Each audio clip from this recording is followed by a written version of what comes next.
Ayan, magsasalang muna tayo. Sangyup, puro karne oh.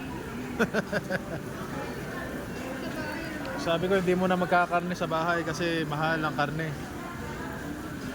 Eh dito pala mapapakarne pala tayo dito, at least libre. No? Ayan. Puro karne kinuha ko kasi nga meron na yata kami 3 linggong hindi nagkakarne dahil mahal ang kilo ng baboy. Ngayon meron ng libre. Kaya tayo kakain ngayon ng karne. Pero pag sa bahay hindi kami talaga nagkakarne para makatipid. Kasi magastos.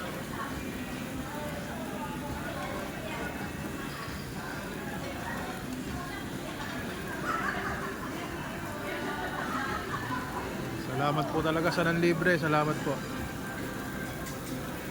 Palain po kayo ng Panginoon.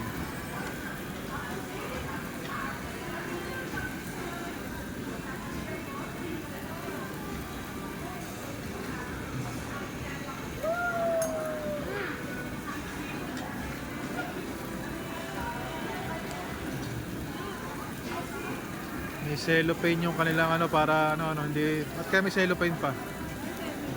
Saya, cellophane yun, di ba? Baking. Baking paper.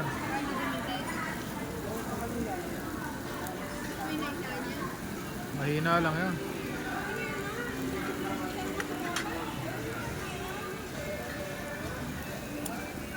Marami pa tayo sasalang dyan. Unahin muna natin to.